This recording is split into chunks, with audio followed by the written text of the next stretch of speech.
আসসালামু আলাইকুম, খুরশেদা কাকুলি আমন্ত্রণ জানাচ্ছি এনটিভির মধ্যাহ্নের খবরে। আজ বাদ জুমা রাজধানীর শেরে বাংলা নগরে শহীদ জিয়ার বাজারে শ্রদ্ধা জানাবেন বিএনপির ভারপ্রাপ্ত চেয়ারম্যান তারেক রহমান।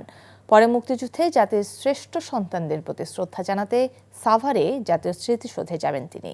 ইতিহাসের আরেকটি স্মরণীয় দিনের সাক্ষী হতে এখন পুরোপুরি প্রস্তুত সাভার। আরও জানাচ্ছেন জাহিদুর রহমান। বিজয়ের মাসে জাতির সূর্য সন্তানদের স্মরণ করতে শুক্রবার দুপুরের পর জাতীয় স্মৃতিসৌধে আসবেন বিএনপির ভারপ্রাপ্ত চেয়ারম্যান তারেক রহমান। জাতির বীর সন্তানদের আত্মত্যাগের প্রতি জানাবেন গভীর শ্রদ্ধা ও ভালোবাসা। বিএনপির চেয়ারম্যান উনি স্মৃতিসৌধে শ্রদ্ধা নিবেদন করবেন। গণপূর্ত অধিদপ্তরের সিনিয়র স্যারদের নির্দেশনায় জাতীয় স্মৃতিসৌধ পরিষ্কার পরিপাটি রাখা হচ্ছে।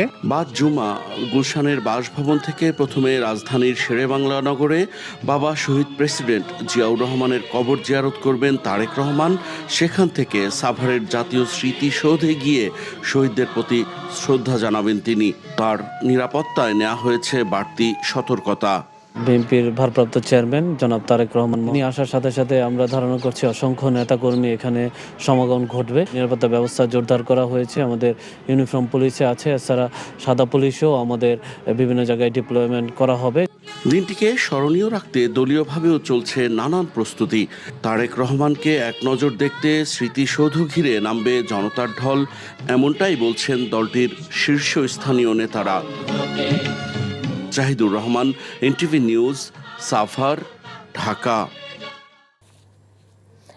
পূর্বাঞ্চলের সংবর্ধনা মঞ্চ থেকে জনসমুদ্র পেরিয়ে বিএনপির ভারপ্রাপ্ত চেয়ারম্যান তারেক রহমান এভারকেয়ার হাসপাতালে মা বেগম খালেদা জিয়ার কাছে যান। আইসিইউতে মায়ের শয্যা পাশে তিনি বেশ কিছুক্ষণ অবস্থান করেন। এ সময় মায়ের শারীরিক অবস্থা নিয়ে চিকিৎসকদের সঙ্গে কথা বলেন তারেক রহমান। আবির আহমেদের রিপোর্ট। গণসংবর্ধনা শেষে বিএনপির ভারপ্রাপ্ত চেয়ারম্যান মা খালেদা জিয়াকে দেখতে সরাসরি যান রাজধানীর এভারকেয়ার হাসপাতালে। এ সময় তার সঙ্গে ছিলেন দলের শীর্ষ নেতারা।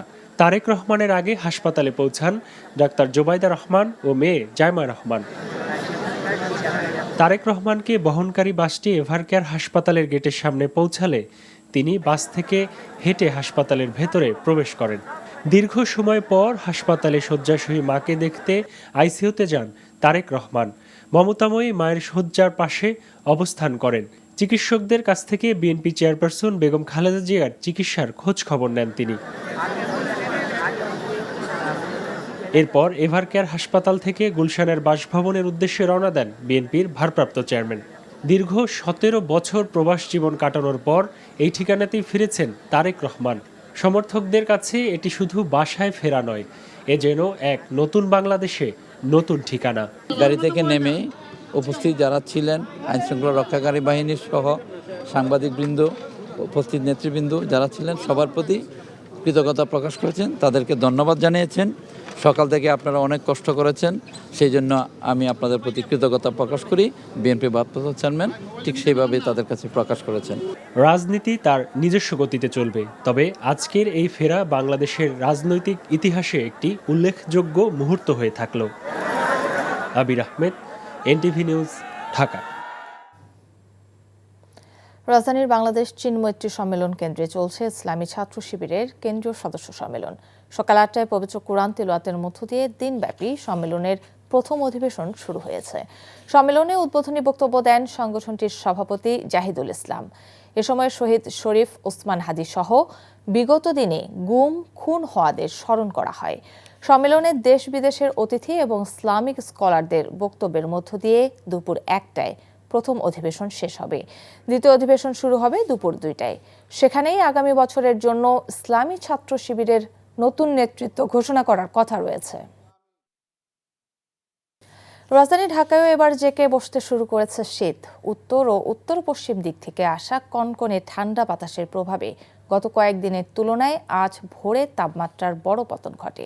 আবহাওয়া অফিস জানায়, সকালে ঢাকা ও এর পার্শ্ববর্তী এলাকায় সর্বনিম্ন তাপমাত্রা রেকর্ড করা হয়েছে ১৩.৫ ডিগ্রি সেলসিয়াস। ভোর থেকেই কুয়াশার চাদরে ঢাকা আকাশ, সঙ্গে যুক্ত হয়েছে হিমেল হাওয়া। আবহাওয়া অফিস বলছে, শীতের এই তীব্রতা আগামী কয়েকদিন অব্যাহত থাকতে পারে এবং মাঝারি ধরনের কুয়াশার কারণে দিনের বেলায়ও সূর্যের দেখা পাওয়া কিছুটা বিলম্বিত হতে পারে। দিনের মধ্যভাগে তাপমাত্রা সামান্য বৃদ্ধির সম্ভাবনা থাকলেও ভোরের দিকে কুয়াশার দাপট থাকবে।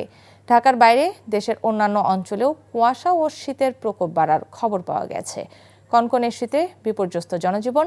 চুয়াডাঙ্গায় সর্বনিম্ন তাপমাত্রা রেকর্ড করা হয়েছে 9 ডিগ্রি সেলসিয়াস।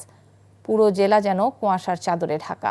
শীতের তীব্রতা বেড়েছে পঞ্চগড়, দিনাজপুর, যশোর, নওগাঁ এবং নাটোরে।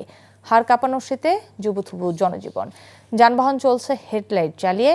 বিপাকে পড়েছেন ছিন্নমূল ও খেটে খাওয়া মানুষগুলো। দাম কমায় সুলভ মূল্যে শীতকালীন সবজি কিনতে পারছে ভোক্তারা। সরবরাহ বাড়ায় সপ্তাহের ব্যবধানে প্রায় প্রতিটি মৌসুমী পণ্যের দাম কমেছে 10 থেকে 20 টাকা। বাজারে বড় আকারের ফুল ও বাঁধাকপি বিক্রি হচ্ছে 30 টাকায়। মূলা ও সিমের প্রতি কেজির মূল্য 40 টাকা। মুড়ি কাটা পেঁয়াজের সরবরাহ বাড়ায় কমেছে দেশি ও ভারতীয় পেঁয়াজের দাম। তবে ধানের মৌসুমেও চড়া চালের বাজার। মোটা মিনিকেট, বিয়ার 28 ও নাজির শেল চালের দাম বেড়েছে কেজিতে 2 থেকে 5 টাকা। অন্যদিকে সপ্তাহের ব্যবধানে কিছুটা কমেছে লাল ও সাদা ডিমের দাম।